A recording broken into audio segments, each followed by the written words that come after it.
Boa tarde, tudo bem com vocês? Vamos para a nossa segunda live para falar de salvação ainda. Já tivemos uma live falando desse assunto na última quinta-feira. O assunto é muito extenso. Eu já falei uma vez aqui no clube e eu volto a repetir. Eu não sou teóloga, eu amo a palavra de Deus. Então, para mim, eu quero alcançar pessoas simples como eu, que querem entender um pouquinho da palavra, que querem aprender da palavra, que querem gerar amor pela palavra, que querem não só ter conhecimento, mas viver também. E para isso a gente precisa se entender, né? Compreender como que a gente funciona fisicamente, corpo, a nossa alma, o nosso espírito, como nos levar, nos entregar para ter uma vida de constância com a palavra de Deus. Como Hebreus 5:12 fala, que devendo já ser mestres pelo tempo, ainda necessitais que vos ensineis os primeiros rudimentos da palavra de Deus. Esse versículo, ele mexe muito comigo. Por quê? Porque uma pessoa natural, o físico de uma pessoa, ela é alimentada quando nasce pela mãe, né, naturalmente, né, normalmente, ela é alimentada pela sua mãe, depois ela começa a mamadeiras, depois ela começa a se alimentar com frutas, com papinhas, com comidas amassadas, e depois ela vai amadurecendo, os dentinhos vão nascendo, ela vai tendo a capacidade e gerando a habilidade da mastigação, né? Quando eu penso em alma e eu penso em espírito, já que nós somos um ser triuno, eu penso na mesma questão. Eu penso que eu preciso primeiro aprender os primeiros rudimentos, eu preciso entender, eu preciso saber explicar. Como eu digo que eu creio em um Deus que eu não conheço, que eu não experimento. Então, primeiro eu preciso gerar conhecimento, depois eu preciso gerar habilidade. O que é habilidade? É colocar esse conhecimento em prática. Então, isso é muito, muito, muito importante para o ser humano. Não basta ser um conhecedor da palavra se não for praticante, né? A gente precisa conhecer e a gente precisa praticar. Gente, eu fiz besteira aqui no meu pedestal. Espera aí que eu tirei as coisas do lugar. E é isso. E aí, na última live, na live de quinta-feira, na verdade, onde a gente falamos de salvação, nós vamos fazer uma recapitulação aqui para a gente poder entrar no conteúdo de hoje, né? Primeiro, a gente entendeu que o homem, quando foi criado, Adão, Eva, era um homem salvo. O que era um homem salvo? O homem tinha umas características, algumas características externas e internas que provavam pra gente que ele era um homem que tinha relacionamento com Deus, né? A Bíblia vai dizer que Deus descia todas as tardes no jardim para se encontrar com o homem, para se relacionar com o homem, né? O homem, ele era imortal, ele não ia passar pela morte. O homem, ele era inocente, ele não tinha consciência, ele era inocente, ele não tinha conhecimento do bem e do mal. O homem era santo, e por ele ser santo, ele podia todos os dias estar face a face com Deus. Então hoje não é que o homem não é que Deus não quer se relacionar com o homem, é que Deus não pode, santo do jeito que chegar e aparecer para o homem, porque o homem, ele é impuro. A santidade de Deus destruiria o homem por completo em segundos, imediatamente, né? Mas desde que o homem pecou pelo desejo de conhecer o bem e o mal, Deus, ele já determinou ali um plano de salvação em Gênesis 3:15, né? E a gente vai ver hoje que esse plano de salvação não era só para Adão e Eva, para todos nós, porque a Bíblia vai dizer em Romanos 3:23 que todos pecaram e destituídos estão da glória de Deus. Então, Deus estabeleceu o plano de salvação quando disse para mulher que o que saísse dela, a descendência dela, que é Jesus, daria um golpe fatal na descendência da serpente, a descendência de Satanás, né? A descendência dos demônios, que daria somente uma mordidinha no calcanhar da descendência que viesse da mulher, né?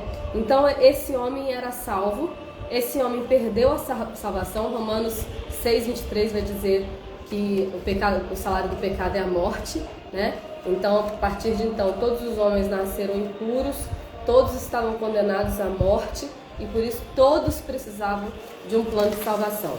A gente entendendo isso, a gente compreende que é muito fácil ouvir uma pessoa dizer que eu acho que eu sou salva, Deus é bom, eu acho que eu sou salva assim, eu não faço mal pra ninguém, eu dou esmola, eu oro, eu acredito em Deus, eu acho que você é salva assim.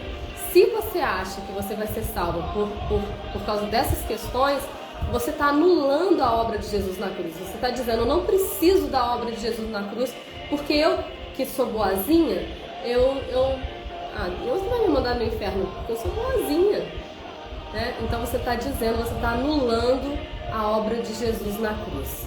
É preciso você entender isso para você reconhecer que cada um de nós precisa aceitar Jesus como Senhor e Salvador da sua vida, reconhecer, né, que todos pecamos. E aí você fala assim, o que acontece? A Bíblia fala, por exemplo, que Davi era um homem segundo o coração de Deus. Quando você lê a história de Davi nos livros bíblicos, você fica revoltado. Você fala, Davi adulterou com Batseba, foi responsável pela morte do marido dela, foi um pai omisso. E aí, como que a Bíblia fala que Davi era um homem segundo o coração de Deus? Você vai entender nos Salmos. Davi, o tempo todo rendido a Deus, o tempo todo com o coração contrito, coração quebrantado, pedindo perdão a Deus. Qual é a questão para nós? A questão para nós é o hábito do mesmo pecado.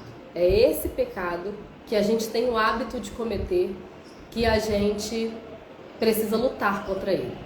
Esse pecado nos leva para o inferno. Podem ser muitos, podem ser pornografia, eu sempre cito os mesmos aqui, que são os que me vêm à mente, né?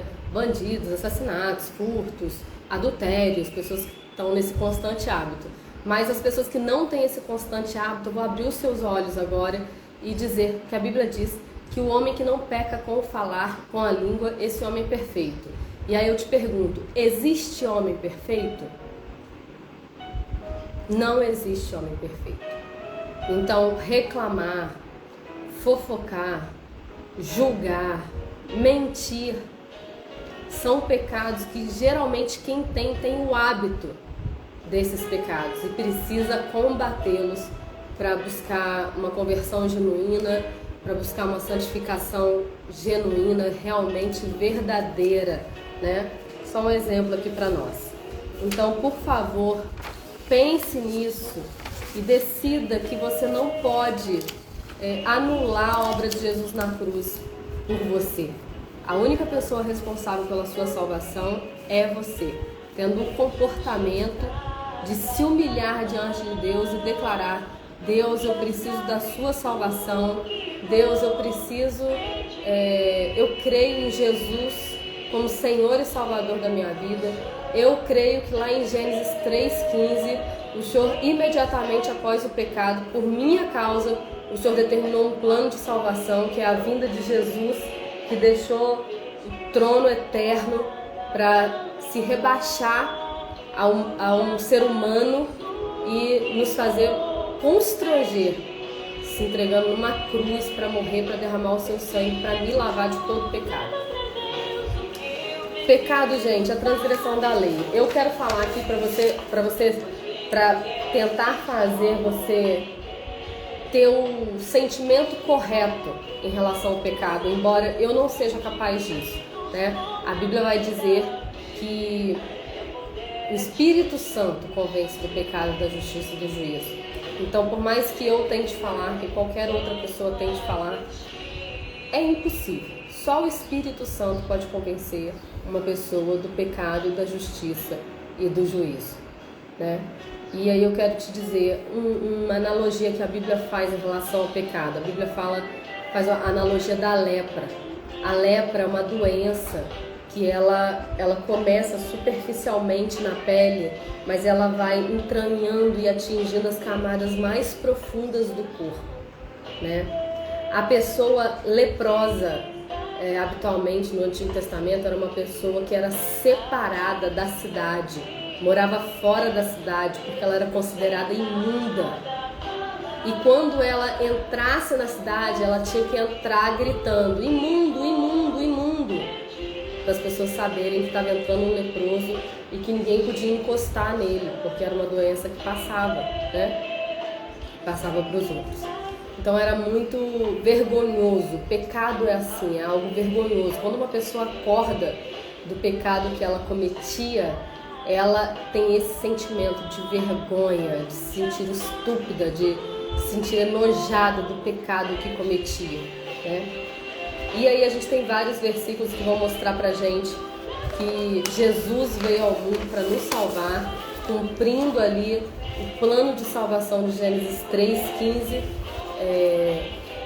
escrito para minha vida e para sua vida. Um dos mais famosos, um dos mais conhecidos, podemos dizer assim, João 3:16, né? Porque Deus enviou seu Filho unigênito para que todo aquele que nele crê não pereça, mas tenha a vida eterna. Jesus dizendo, João 14:6, eu sou o caminho, a verdade e a vida. Ninguém vai ao Pai a não ser por mim, né? E aí a gente entra no conteúdo de hoje para a gente falar um pouquinho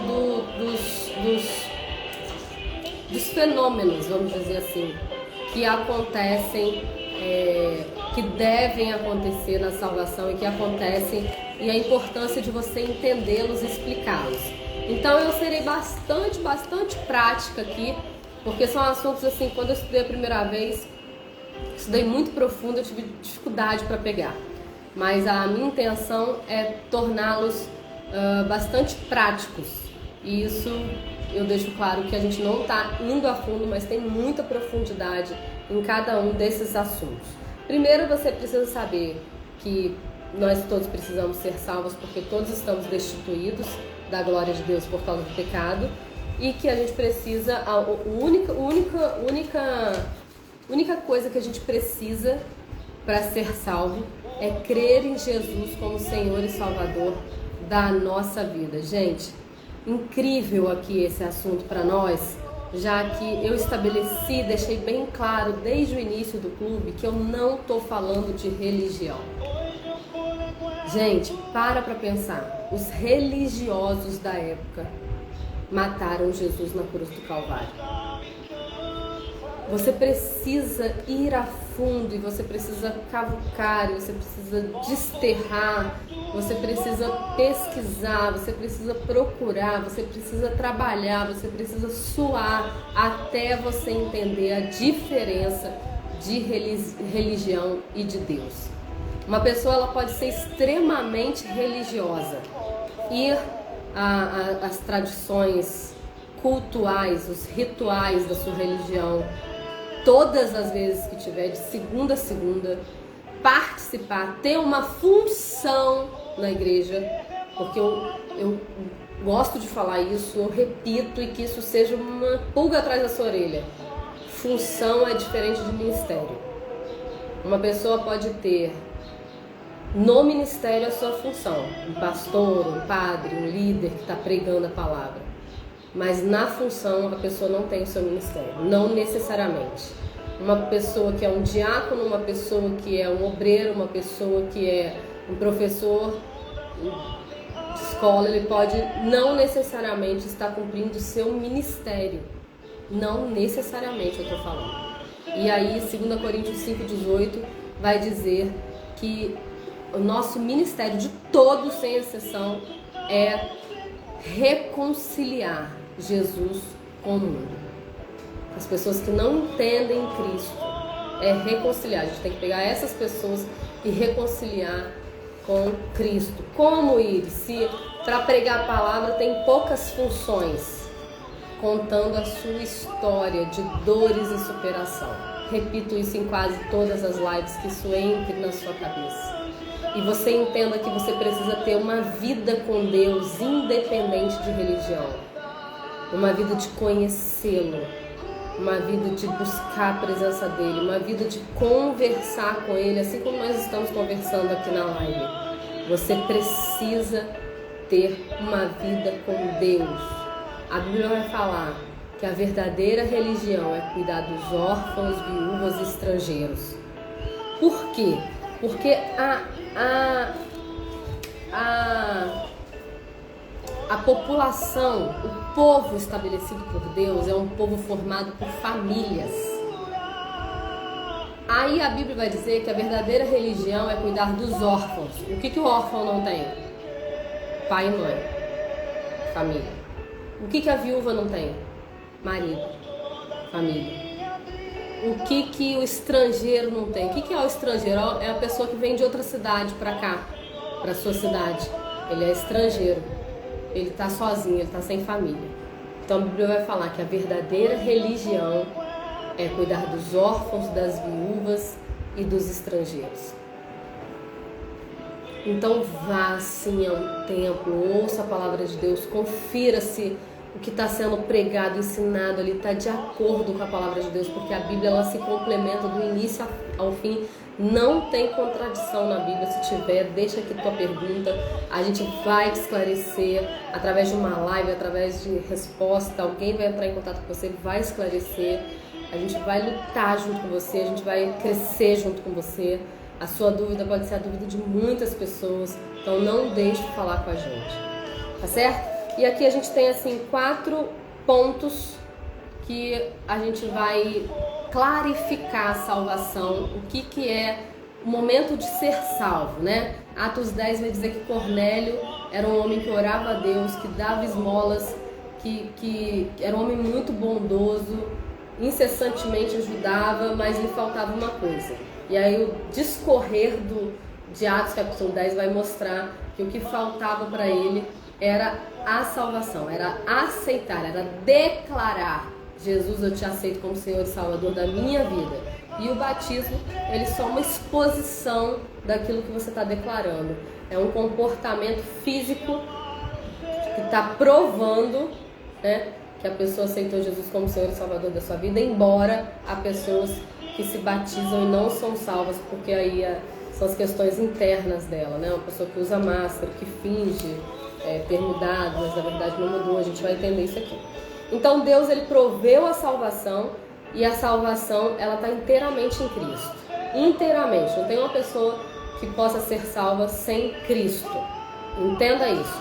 A salvação Deus que proveu, e a salvação está inteiramente em Cristo. Gente, se o som estiver alto nessa live ou em qualquer outra live, eu fico sempre em dúvida se está alto, porque eu falo alto também e às vezes incomoda um pouquinho aqui. Sempre comenta comigo se está alto ou não. Então, 4 momentos aqui que a gente precisa entender que fazem parte da salvação. Primeiro, conversão. Segundo, justificação. Terceiro, regeneração. E quarto, santificação. Então, conversão, justificação, regeneração e santificação. Vamos entender cada uma delas. Primeiro, conversão. O que é conversão, Iris? Conversão é ir para a igreja evangélica? Iris, conversão é ir para a igreja tal? Iris, conversão é ir para a denominação tal? Não. Conversão é uma pessoa que está vivendo a sua vida do seu jeito, com as suas opiniões, folgada nos seus deleites, nos seus desejos.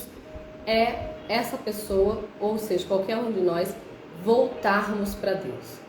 Então, fulano se converteu, fulano se voltou para Deus. Agora ele aprende, ele tem hábito em buscar a Deus, em buscar conhecer a Deus. Ele se voltou para as coisas sagradas. Se antes ele dava importância para coisas terrenas, coisas materiais apenas, agora ele usa o tempo dele com as coisas sagradas. Então isso é conversão. E a conversão, ela tem como base 2 momentos internos do ser humano. Primeiro, o arrependimento, e segundo, fé.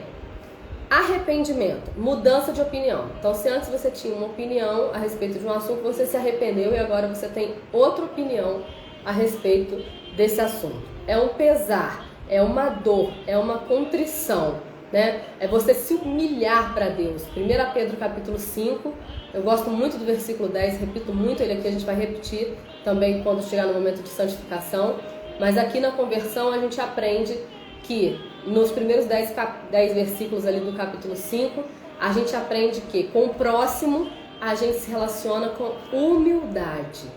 Grava isso, gente. No trabalho, na família, não importa quem está falando, se é uma pessoa de menor função, de maior função, uma pessoa, uma criança, um idoso, não importa a idade, não importa a cor, não importa nada. Com o próximo, a gente se relaciona com humildade. Com Deus, a gente se relaciona com humilhação. Ele é todo poderoso, soberano. Não há nada em nós que possa o alcançar, né? Então a conversão, mais um ponto aí, a conversão é nós sermos alcançados pelo poder, pela sabedoria, pela misericórdia de Deus, pelo favor de Deus, pela graça de Deus que é o seu favor.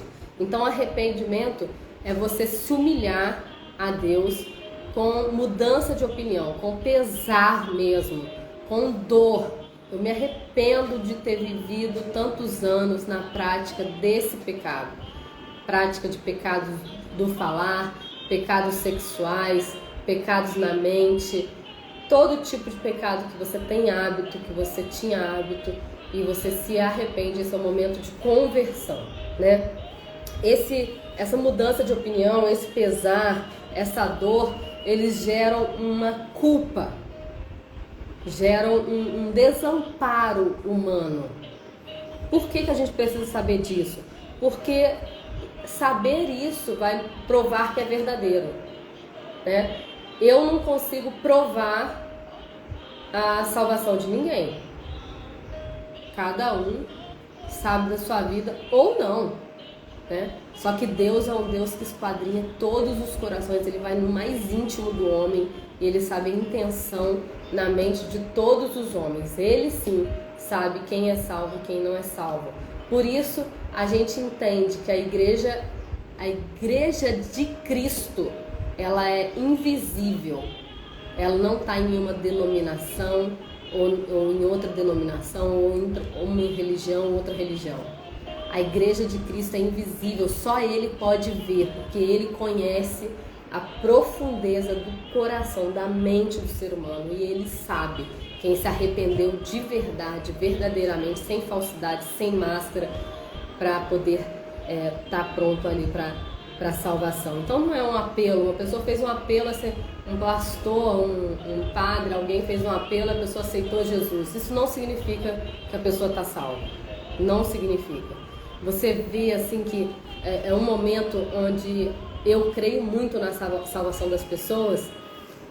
Tem uma enfermeira que ela fez uma pesquisa e provando que a maioria das pessoas, elas ficam com o coração contrito, quebrantado mesmo, antes de morrerem, logo antes de morrerem, pouco antes de morrerem, né?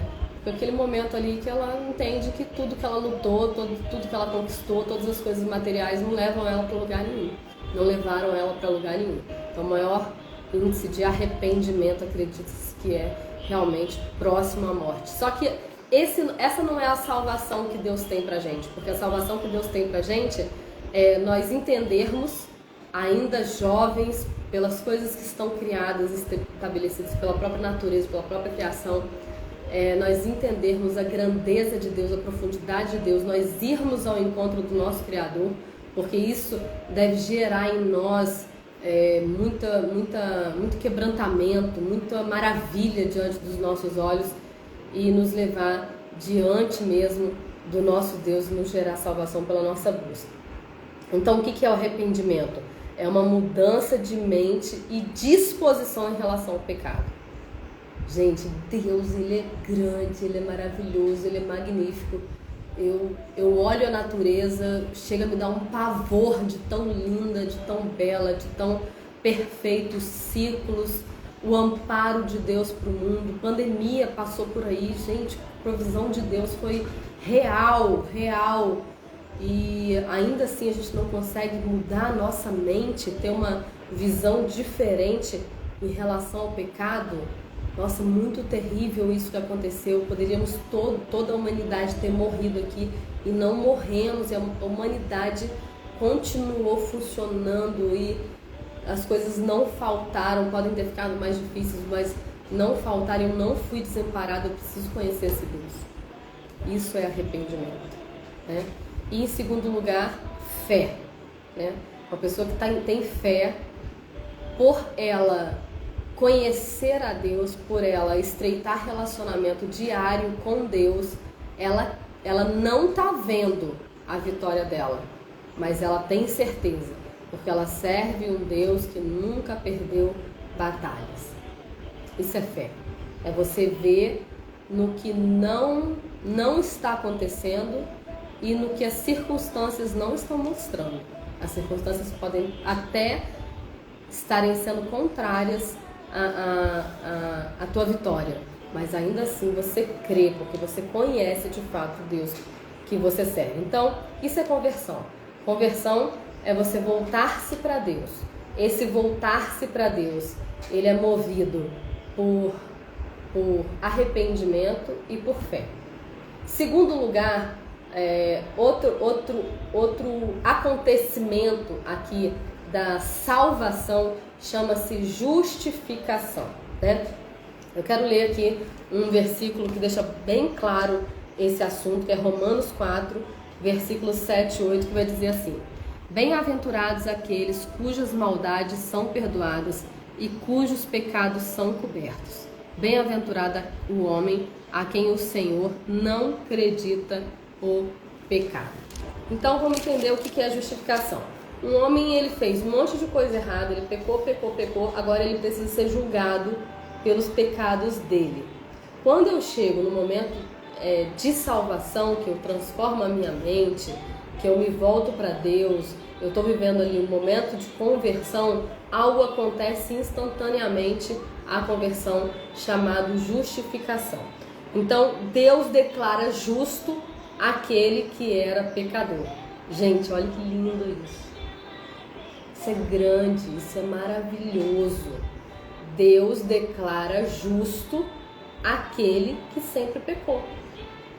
Deus, ele prontamente perdoa os pecados. Ele perdoa, a Bíblia vai falar que Deus está pronto a perdoar. Então ele perdoa os pecados prontamente.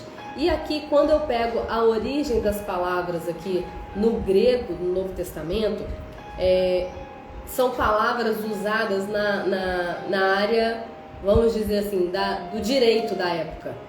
Então, não é simplesmente um dito, você está justificado, pronto, acabou. É mais do que isso, é uma atitude legal, uma atitude de fórum, uma atitude de justiça mesmo. Ele te justifica e é um perdão dado pelo juiz de toda a terra. Você se volta para ele te perdoa prontamente. É um perdão dado pelo soberano juiz, pelo maior juiz de todos. É um perdão dado incondicionalmente, imerecidamente. É um perdão legal, é uma sentença que absorve você. Então, em Gênesis, o homem pecou e Deus ali prontamente deu uma sentença para cada um. Olha, homem, a partir de agora, você vai sair do Jardim do Éden, você vai lavrar a terra para você plantar ela, para você colher nela. Agora, do suor do seu rosto comerás.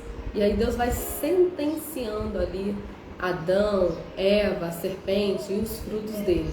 Aqui, quando o homem perdoado, o homem se volta para Deus, ele é prontamente perdoado e ele ganha uma nova sentença. Olha, você está perdoado, agora você é justo. Você era pecador, agora você é justo, eu te justifico. E essa justificação não é uma jornada, é um momento. Então, o momento que você se volta para Deus, você é justificado e você é absorvido. Já pensou numa pessoa que está lá sendo julgado né, no fórum, perante um juiz ali, perante testemunhas, perante advogado de defesa, perante advogado de condenação, e o juiz fala assim: você está perdoado. Você está perdoado. Você é culpado, mas você está perdoado, você está absolvido.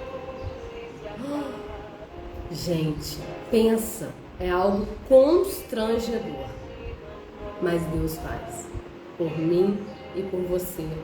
Assim que a gente o recebe como Senhor e Salvador da sua vida, assim que a gente se arrepende dos pecados que a gente comete constantemente, que a gente começa a lutar contra os pecados que são hábitos na nossa vida, para eles deixarem de ser, e a gente passa a ser conhecedor da palavra de Deus, conhecedor do próprio Deus, pessoas que se relacionam com o próprio Deus, e por isso pessoas de fé.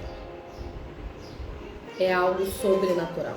É sobrenatural. Se antes você tinha pena de morte, né, porque Romanos 6:23 vai dizer que o salário do pecado é a morte, e se Romanos diz que o salário do pecado é a morte, e todo homem pecou, todo homem vai morrer.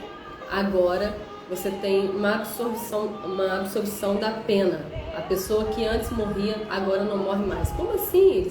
Se a gente vê, todo dia tem funeral, todo dia tem gente morrendo. Não, a gente está falando de morte espiritual. O homem, ele era imortal. Agora ele passa a ser um homem mortal após o pecado. E aqui ele passa a ser um homem imortal de novo, podendo receber, mediante a salvação, a vida eterna. É essa pena de morte que é removida. O espírito que antes não ia para a eternidade, agora vai para a eternidade. Agora vai, isso é salvação, né? A justificação é pela graça e pela fé. A justificação, ela é o motivo por causar felicidade. Então, se você começa a entender as coisas, se você começa a ser uma pessoa consciente, se você começa a ser uma pessoa que tem uma mente renovada agora você entende que você tem necessidade de salvação, você entende que você precisa de Jesus como Senhor e Salvador da sua vida, você age para que isso aconteça. Agora você tem uma nova mente sendo formada dentro de você, novos conhecimentos, e você entende que você é justificado, que você é absorvido de uma sentença terrível, ao qual você de fato é culpado. E você é absorvido, isso te causa plenitude, isso te causa felicidade. Você se torna um constante devedor a Deus por conta de um favor imerecido, né? Quando alguém faz um favor pra gente que a gente não merecia, a gente fica com o coração grato com aquela pessoa, a gente fica com desejo de recompensar essa pessoa. Isso é até um gatilho, né? Um gatilho mental muito poderoso na linha empresarial, o gatilho do reconhecimento. Deixa eu pegar a palavra certa aqui, reciprocidade, o gatilho da reciprocidade. O que é o gatilho da reciprocidade? É uma pessoa fazer algo por você e você automaticamente tem o desejo de gratidão, de recompensar. Tanto que quando uma pessoa faz algo por nós, a gente responde para ela, obrigado. A palavra obrigado, ela vem de obrigação. É como se eu tivesse obrigação de recompensar essa pessoa, de ser recíproca para ela. Isso não é uma pessoa que não é um gatilho que todo mundo aprende conscientemente. As crianças, elas são assim. É natural do ser humano, já vem no ser humano o gatilho da reciprocidade, o desejo da reciprocidade, de compensar. Vê quando você faz algumas coisas pelos seus filhos, o desejo que ele tem de te agradar, de te mimar, de dar um beijo, dar um abraço, de dar uma palavra de gratidão, né? Por quê? Porque o gatilho da reciprocidade, o desejo da reciprocidade, a gente já nasce com ele, tá? Então, consequências da justificação. A gente tem paz com Deus, a gente tem confiança em Deus, porque nos causa essa felicidade, nos causa essa paz. Nós alegramos nas nossas tribulações, a gente entende que as dores que a gente passa na vida, que antes a gente não entendia, se sentir injustiçado, agora a gente entende que é Deus fortalecendo a gente, que é Deus formando a gente, e a gente começa a crer na nossa salvação, não porque a gente merece, mas porque nós cremos no Deus do impossível, nós cremos no Deus que nos constrange, nós cremos num Deus imprevisível, né? Que faz por nós mesmo sem a gente merecer, tá certo? Então, dentro da salvação, a gente falou de conversão, falamos de justificação e agora a gente vai falar do terceiro ponto, que é a regeneração. O que é a regeneração? A gente vai ler lá em Tito, anota aí você que está assistindo a live. Tito, capítulo 3, versículos 4 e 7. Diz assim a palavra do Senhor.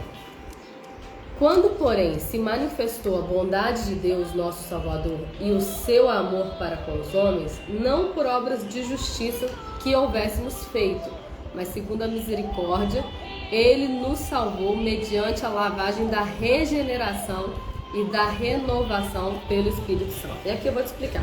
Primeiro vamos entender a regeneração. Muito fácil de entender a regeneração considerando os nossos machucadinhos da vida, as nossas dores da vida. Então, você quebrou um osso. O que o médico faz? Ele não restaura o osso, ele engessa para manter aquele membro ali imóvel, né? Manter parado ali, porque o corpo sozinho ele é capaz da regeneração, a não ser que a pessoa é mais idosa, né, não tenha mais capacidade de regeneração, enfim. Mas o corpo humano ele tem uma capacidade incrível de regenerar, de recuperar, de reconstruir uma área que foi perdida ou que foi danificada ali por algum machucado. Você passa um remédio para dor, você passa um anti-inflamatório para não inflamar, mas a regeneração, quem é responsável não é nenhum remédio, nenhuma droga. A regeneração, quem é responsável é o próprio organismo. O Júnior está falando aqui, minha filha faz algo para mim e se eu esqueço de agradecer, ela lembra dizendo, de nada, papai. Os filhos aprendem e ensinam, é verdade. As minhas filhas também. Quanto menor, né, depois elas vão parando um pouquinho com isso, mas é um hábito delas falarem de nada quando você não agradece por alguma coisa, né? E tem horas que até constrange a gente, porque a gente esquece mesmo de agradecer.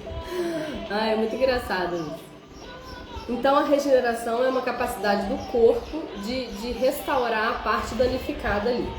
Quando a Bíblia vai falar regeneração, ela está falando de nascer de novo, de gerar outra vez. Então é a mesma ideia que o nosso corpo físico é capaz de fazer. Ela está falando aqui de um novo nascimento. Nicodemos é um homem religioso lá de João 3. Jesus está pregando um novo nascimento, ele fala assim, nossa, eu sou velho, eu sou de idade já, como pode um homem como eu nascer de novo? Eu posso entrar no corpo da minha mãe, ser gerado e nascer de novo? E Jesus fala assim, olha, o que nasce da carne é carne, o que nasce do espírito é espírito. Não, você não pode, carnalmente falando, voltar para o ventre da sua mãe ali e ser gerado de novo. Mas espiritualmente você foi um espírito morto até aqui, porque o seu espírito nunca relacionou com Deus. Mas o Espírito Santo de Deus que convence do pecado, da justiça e do juízo, se você se arrepender, se você se converter, ele habita em você e vai fazer renascer o seu espírito que estava morto. O seu espírito que vai nascer de novo, ele vai se relacionar com Deus, né? Porque o que tinha morrido lá no pecado era o espírito, né? O que tinha perdido a vida com o pecado era o espírito, né? Ele era um líder religioso. Então essa regeneração causada na gente quando a gente se converte, ela é espiritual, ela é sobrenatural, ela é provocada pelo Espírito de Deus dentro de nós, ela é a morte para o pecado. Se quando o homem gerou pecado, ele morreu para a vida, agora ele matando o pecado, ele aniquilando o pecado, ele combatendo o pecado, ele nasce para a vida. ele renasce para a vida. E é ali dado início a uma nova vida. Quando a gente fala em batismo, e a gente vai mais profundo nisso em outra live, a simbologia é exatamente essa. Quando você é mergulhado nas águas, está querendo dizer que você está morrendo para o mundo, e quando você é levantado, você está renascendo, você está nascendo para Cristo. A pessoa que foi mergulhada ali, ela não existe mais, o velho homem não existe mais. E a pessoa que é levantada é um novo homem, que a partir de agora vai ter um estilo de vida conforme os princípios divinos, conforme os mandamentos divinos, conforme os preceitos divinos. É uma nova pessoa, é o antes e o depois do Júnior, é o antes e o depois do Walter, é o antes e depois da Cris, é o antes e depois da Iris, é o antes e depois da Emily, da Priscila, é o antes e depois de cada um. Então o batismo é uma ilustração a respeito disso, né? E essa regeneração, ela também é algo momentâneo ali. A partir do momento, na salvação, no contexto da salvação, você se volta para Deus, volta a sua vida para Deus e vive a conversão. Deus, ele te justifica, ele te sentencia livre, perdoado, legalmente perdoado.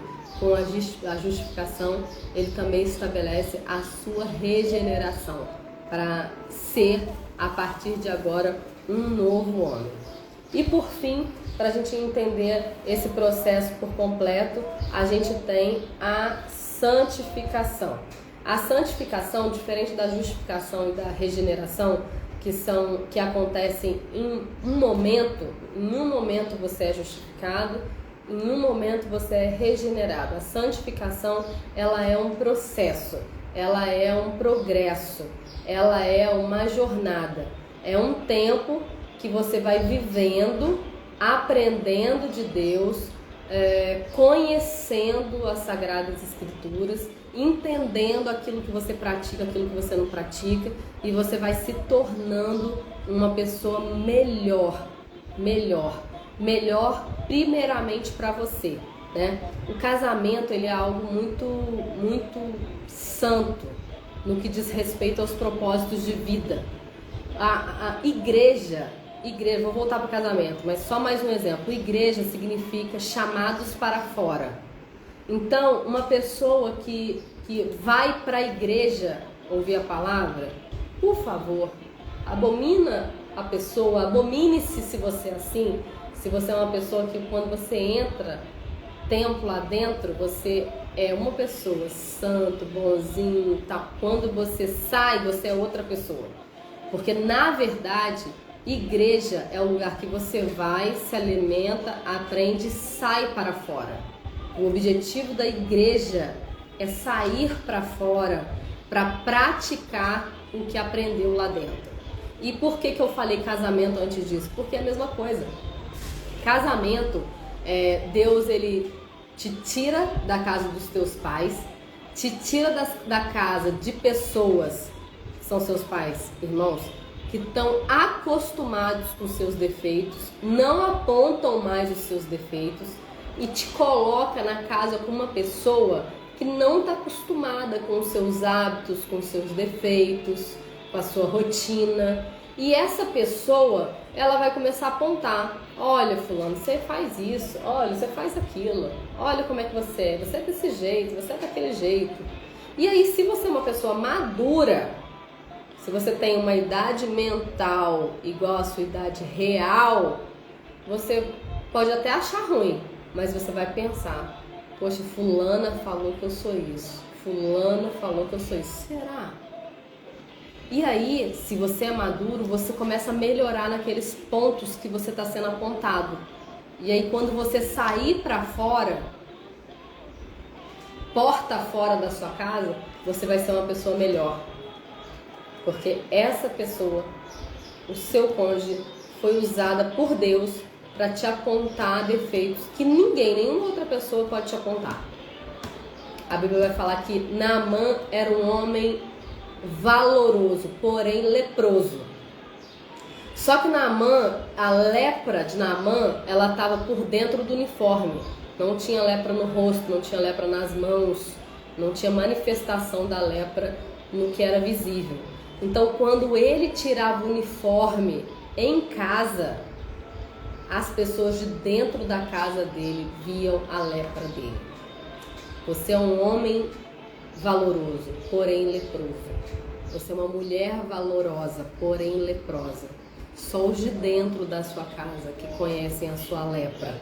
Naamã, ele guerreou contra Israel, ele levou cativo uma menina para dentro da casa dele para trabalhar. E essa menina falou, a Bíblia não fala nem o nome dessa menina, é uma cristã anônima. Você pode não ser líder, você pode não aparecer na televisão, você pode não ser famoso, mas seja um cristão, mesmo que anônimo, seja um cristão verdadeiro. Faça um trabalho aí, uma lavagem de dentro para fora. Enxergue-se, clame a Deus, pede a Deus misericórdia. Senhor, eu tenho certeza que eu tenho muitos defeitos que eu não vejo, muita lepra, me mostra para eu me tornar uma pessoa verdadeiramente melhor, que você possa andar na rua aí, ó, sem máscara, que você possa conversar com Jesus, conversar com Deus sem máscara. Deus maravilhoso, eterno, consagrado, não. Jesus, hoje o meu dia foi péssimo, eu me senti assim. Eu não sei mais como resolver esse problema, me ajuda. Acordou, Jesus, eu te amo. Que dia lindo, Deus. Que noite linda, que lua linda. Senhor, eu acordei mais um dia, eu estou dormindo mais um dia. Obrigado por esse dia, por eu estar respirando, por eu ter meu emprego fixo, por eu ter alimento, por eu ter residência. Conversa sem máscara. Seja você mesmo. Você está com vergonha de quê? Eu tenho uma história de um aborto, as minhas maiores dores, fora as menores e diárias. Um aborto e um divórcio. Eu tenho. Eu sinto muito ter vivido isso. Mas eu vivi. Eu não quero nunca mais andar pela rua escondendo as minhas dores, encobertando os meus pecados. Eu sou pecadora mesmo. E eu vou errar hoje, amanhã. Eu não quero viver na prática do mesmo erro. Mas eu aceito que eu sou um ser humano e que eu vou errar. E toda vez que eu errar, eu vou pedir perdão verdadeiramente para Deus. E eu vou me levantar e eu vou seguir. Porque ninguém segura uma pessoa que não desiste. Não desista. Santificação é a jornada. Então, salvação é formada por o momento que você se volta para Deus e acontece uma conversão. Conversão à igreja evangélica, Iris? Não estamos falando de igreja. Conversão à igreja católica, Iris? Não estamos falando de igreja, estamos falando de Deus. Você e Deus, você precisa saber que o mais importante na sua vida, a ordem é Deus em primeiro lugar. Quando eu falo Deus em primeiro lugar, não tem religião não, gente. É Deus, é você e Deus. É obrigação de todo homem que se volte para o seu Criador. Você tem que ter curiosidade, você tem que ter intensidade, você tem que ter angústia, você tem que ter agonia de conhecer o ser que te criou, com essa complexidade, com essa inteligência, com essa beleza, com esses defeitos. Que Deus é esse? E você ir à luta atrás desse Deus. Então, primeiro lugar, Deus. Segundo lugar, você. Terceiro lugar, família. Nem chegando na igreja ainda. Muito importante estar no templo. Muito importante. O salmista fala de Senhor, quem me dera morar nesse lugar para ouvir, para aprender as tuas leis, os teus preceitos. É muito bom. Mas antes do templo ser um lugar tão bom tem que ser a sua vida pessoal com Deus, tão bom tem que ser a sua vida contigo mesmo, e tão bom tem que ser a sua vida para com a sua família. Forte, né? E aí, no momento ali de salvação, que você é uma pessoa salva, é isso, é conversão, você se voltar para Deus. Justificação, você ser legalmente absorvido dos seus pecados, Deus te justificar. Regeneração é a capacidade de você ser formado uma nova criatura. Se você pensava de um jeito antes, dava trégua para esse tipo de pecado, esse tipo de amizade, esse tipo de lazer, agora você vai mudando seus pensamentos, seus conceitos. A regeneração acontece rápido e a jornada dali até a eternidade chama-se regeneração. E eu vou falar o texto que eu mais amo para falar dessa jornada, que é 1 Pedro 5:10, que vai falar que o Deus de toda graça, que em Cristo Jesus vos levará à sua eterna glória, depois de haver padecido um pouco, te confirmará, te aperfeiçoará, te fortificará e te fortalecerá. Então a santificação, enquanto aqui, o Deus de toda graça, o Deus de todo favor, que te deu um favor merecido, Ele te salvou. Então aqui você se converteu a Deus, aqui você foi justificado e aqui você foi regenerado. Daqui em diante você vai sendo santificado até a eternidade. O Deus de toda graça, que em Cristo Jesus vos levará à sua eterna glória, depois de haver padecido. Nessa jornada aqui você vai sentir muita dor. E se você entender isso, sabe o que vai acontecer com o seu cérebro? Você vai desejar viver dores. Por quê? Porque você tem certeza que o dia inteiro é cheio de dor. O dia inteiro, gente, é cheio de dor. Pra quê? Pra você amadurecer. Acordou de manhã, quebrou um copo. Aí você disse que você é um homem forte igual o Sansão. Só que você pegou os cacos de vidro e botou no canto do tanque. Botou no canto do quartinho. Botou no alto da geladeira pra ninguém se machucar. Só que o que você deveria ter feito com aquela... Você reclamou que quebrou. O que você deveria ter feito com essa dor? Pegado uma caixinha, um papelão, colocado ali pra ninguém se machucar, amarrado numa sacolinha, pegado um papel sulfite escrito cuidado, vidro, embrulhasse, durex e botado no lixo lá pro galinho se machucar. Resolvi a minha dor. Próxima. Peguei o ônibus, atrasei. Perdi o ônibus. Meu carro deu defeito. Furou o pneu. Próxima dor. Vamos vencer? Vamos resolver a próxima dor? Resolve. Isso é homem. Conhecido popularmente, vulgarmente, infantilmente, se existe essa palavra, por macho. Tem gente que bate a mão e fala, sou macho. Macho é gênero que especifica animal. Pelo amor de Deus, toma um posicionamento de pessoa. Tô falando de homem, não, homem e mulher. Tenha um posicionamento, lave a sua louça, tenha prazer da sua casa limpa, organizada. Quando seus filhos desorganizarem, não fica chato não, deixa. Daqui a pouco a gente arruma. Movimento gera movimento. Você não pode passividade. Passividade não. Passividade não. Amanhã eu vou fazer, tá bom. Amanhã eu vou crescer, tá bom. A Bíblia fala que nós somos seres que precisam multiplicar aquilo que nos foi confiado. Aí a Bíblia fala de semente 100 por 1. O que é 100 por 1? Você pega essa caneta aqui e você tem que aprender a fabricar caneta. Quando você fabricar, você vai fabricar mais uma? Então você vai fabricar mais 100. Você planta uma semente de feijão, um feijãozinho, nasce mais um. Esse é você.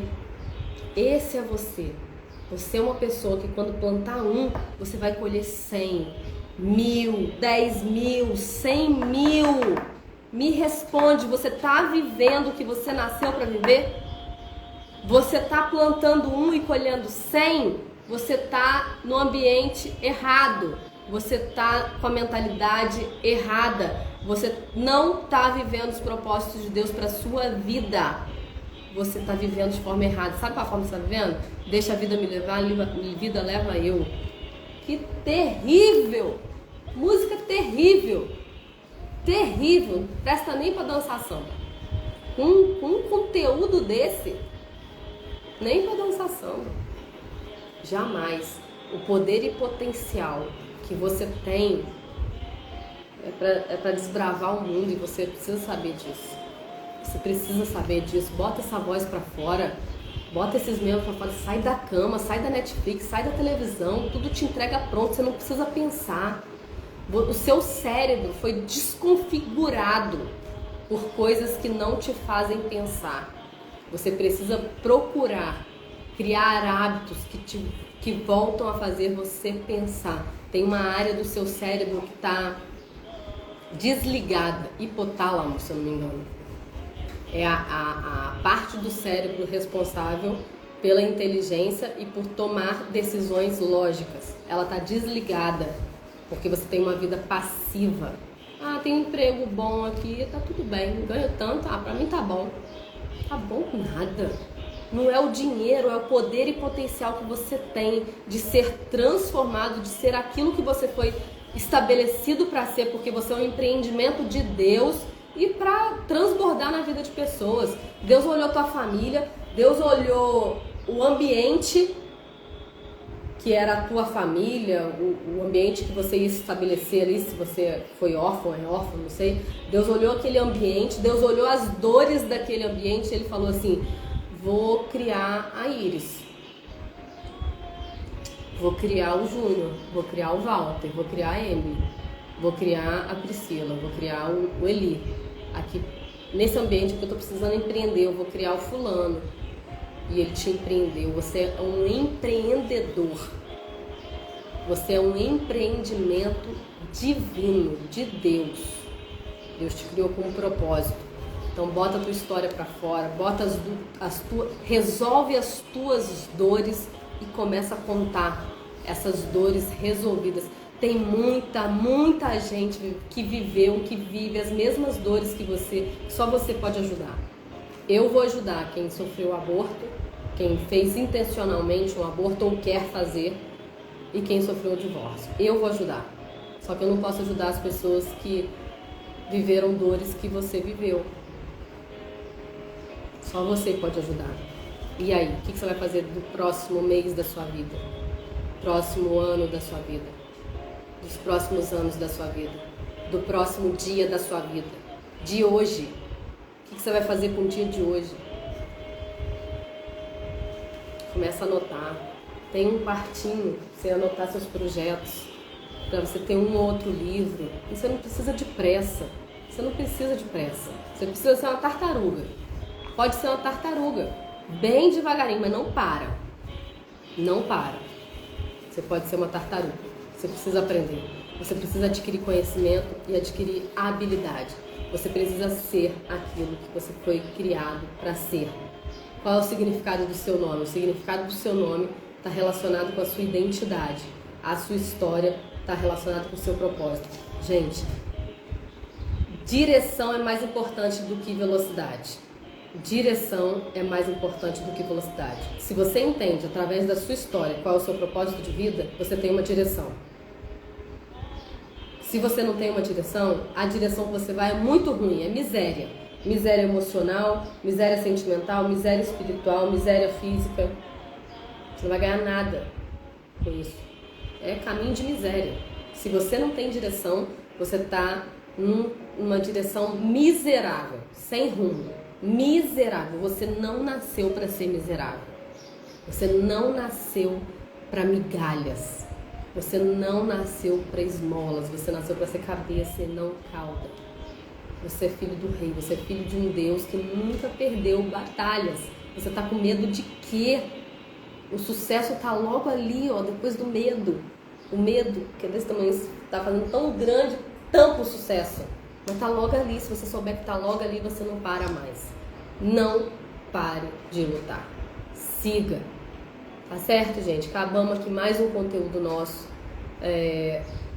Ainda assim superficial, mas compreensível, para você pegar esses primeiros rudimentos da palavra de Deus, quando diz Hebreus 5:12, porque devendo já ser mestres pelo tempo, ainda necessitais de que vos ensineis os primeiros rudimentos da palavra de Deus.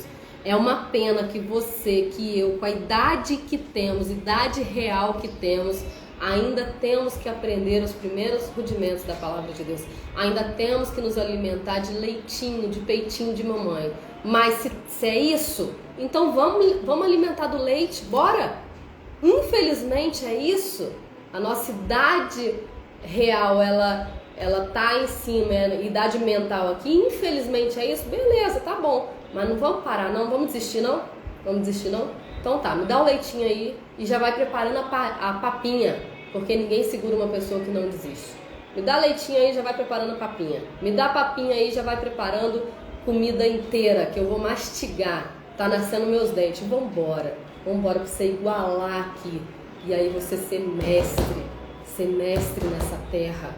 Ser mestre no seu ciclo de família, de trabalho, de estudo. Aonde você coloca as suas mãos, você é próspero, você ser próspero. E aonde você plantar as suas sementes, você ser bem sucedido. Ser próspero é isso. Ser próspero não tem a ver com dinheiro. Josué 1,8 vai dizer: medita nesse livro na Bíblia de noite para saber como deve proceder. E assim farás prosperar o seu caminho e será bem sucedido. Fazer prosperar o seu caminho. Onde você botar a sua mão, dá certo. Ah, eu abri uma empresa. Vai dar certo, porque onde você bota, você é próspero. Você conhece a palavra de Deus, você pratica a palavra de Deus. Então, onde você coloca a sua mão, dá certo. No relacionamento, dá certo. Consertar você pegou para consertar o ventilador, vai dar certo, porque você é próspero. Ah, peguei para lavar a louça, vai dar certo, vai ficar limpinha, porque você é próspero. Pegou para fazer a mudança do vizinho, vai dar certo, porque você é próspero. Agora, ser bem sucedido tem a ver com finanças. E a terra está aí lotada de recursos de Deus. Lotada. Quem tem entendimento, sabedoria, não quer para o seu próprio deleite, não tem foco no dinheiro, pode ter sem pecado. Pode ter dinheiro sem pecado. Pode ter bonança sem pecado. Pode ter fartura sem peso. Tá certo, gente? Nossa próxima live, depois de amanhã, sábado, a gente está falando aos sábados, 9 horas da noite, sobre rompendo a autossabotagem. Se eu não me engano, vai ser a nossa terceira ou quarta live. Nós estamos falando sobre os pecados do falar. Falamos sobre reclamar no último sábado e vamos continuar a falar desse assunto que é muito rico e trata muito a nossa mente, o nosso cérebro, a nossa vida. Na próxima segunda-feira, 9 horas da noite também, continuamos falando sobre jornada e dores de um personagem bíblico. A gente conta a jornada de um personagem bíblico e especifica as dores que ele passou naquela jornada ali contada na Bíblia. E a gente fala se ele superou as suas dores ou se ele não superou as suas dores, também para que a gente possa se alinhar, se identificar com dores, se identificar o que acontece com as pessoas que não superam dores, o que acontece com as pessoas que superam dores. E a gente vai falar, pela primeira vez, a gente já fala sobre jornada e dores de personagem bíblico, se eu não me engano, uns 3 meses, toda segunda-feira. E dessa vez a gente vai falar sobre jornada e dores de Débora. Vai ser pela primeira vez a gente vai falar sobre a jornada e dores de uma mulher. E vamos que vamos aprender mais de Deus, cavucar, porque a Bíblia vai falar em Provérbios, a sabedoria falando que quem me procurar, quem como a tesouros escondidos me procurar, me achará. Então você precisa de sabedoria, você precisa de prosperidade e você precisa de recursos. Bora? Vamos que vamos? Bora crescer? Então tamo junto. Não deixa de fazer um comentário aí no final, deixar um smile. Daqui a 5 minutinhos a live já tá no Clube do Crescimento. Então acena lá, dá um ok lá para ajudar o algoritmo a espalhar o nosso trabalho. Devagarinho a gente chega lá, vamos destravar o Brasil e começar por nós. Tá joia? Um grande abraço, até depois de amanhã.